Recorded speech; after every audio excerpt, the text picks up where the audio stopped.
Grade পৰীক্ষাত আহিবলগীয়া 10টা দৰকাৰী প্ৰশ্ন। 1 নম্বৰ প্ৰশ্ন, অসমত প্ৰথম বিশ্ববিদ্যালয় কেতিয়া স্থাপন কৰা হৈছিল? অপশ্যন ডি আছে ক 1948 চনত, খ 1951 চনত, গ 1937 চনত, খ 1968 চনত। ইয়াৰ উত্তৰ হ'ব ক 1948 চনত। 2 নম্বৰ প্ৰশ্ন, বাঁহীৰ প্ৰথম সম্পাদক কোন আছিল? অপশ্যন ডি আছে ক চন্দ্ৰকুমাৰ আগৰৱালা, খ লক্ষ্মীনাথ বেজবৰুৱা, গ যতীন্দ্ৰনাথ দুৱৰা, খ ৰবীন্দ্ৰনাথ ঠাকুৰ।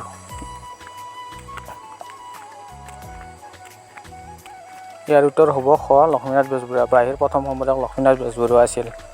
3 নম্বৰ প্ৰশ্ন, কাক অসমীয়া ব্যাস বুলি কোৱা হয়? অপশ্যন ডি আছে ক ৰাম সৰস্বতী, খ হেমচন্দ্ৰ গোস্বামী, গ ৰবীন্দ্ৰনাথ ঠাকুৰ, খ চন্দ্ৰকুমাৰ আগৰৱালা।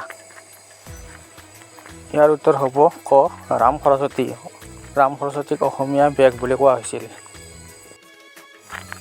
4 নম্বৰ প্ৰশ্ন, অসমৰ উচ্চ ন্যায়ালয় কিমান চনত স্থাপিত কৰা হৈছিল? অপশ্যন ডি আছে ক 1967 চনত, খ 1942 চনত, গ 1948 চনত, খ 1946 চনত।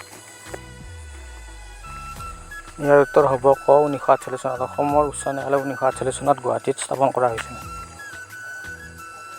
5 নম্বৰ প্ৰশ্ন, প্ৰথম ভ্ৰাম্যমাণ থিয়েটাৰখনৰ নাম কি? অপশ্যন ডি আছে ক আবাহন থিয়েটাৰ, খ কোহিনুৰ থিয়েটাৰ, গ ৰাজতিলক থিয়েটাৰ, খ নটৰাজ থিয়েটাৰ।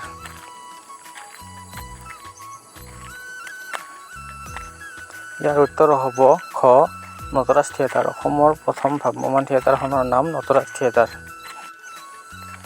6 নম্বৰ প্ৰশ্ন, প্ৰথম অসমীয়া চলচ্চিত্ৰ পৰিচালক কোন আছিল?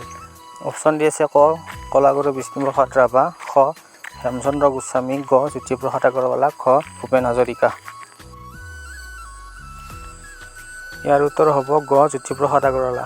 প্ৰথম অসমীয়া চলচ্চিত্ৰ পৰিচালনা জ্যোতিপ্ৰসাদ আগৰৱালাই কৰিছিল। 7 নম্বৰ প্ৰশ্ন, অসমত মঞ্চৰ জন্মদাতা কোন আছিল? অপশ্যন ডি আছে ক মাধৱদেৱ, খ শ্ৰীমন্ত শংকৰদেৱ, গ লক্ষ্মীনাথ বেজবৰুৱা, খ মাধৱ কন্দলী।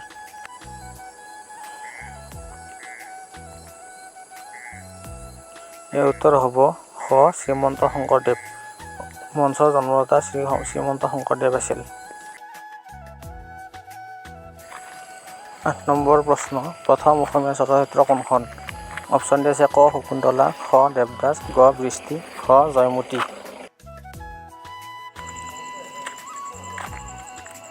ইয়াৰ উত্তৰ হ'ব খ জয়মতী। প্ৰথম অসমীয়া চলচ্চিত্ৰ জয়মতী আছিল। 9 নম্বৰ প্ৰশ্ন, আহোমৰ প্ৰথম ৰাজধানী ক'ত আছিল? অপশ্যন ডি আছে ক শিৱসাগৰ, খ তেজপুৰ, গ শ্বিলং, খ চৰাইদেউ। ইয়াৰ উত্তৰ হ'ব খ চৰাইদেউ। আহোমৰ প্ৰথম ৰাজধানী চৰাইদেউত আছিল। 10 নম্বৰ প্ৰশ্ন, মুছলমানসকলে প্ৰথম অসম আক্ৰমণ কেতিয়া কৰিছিল?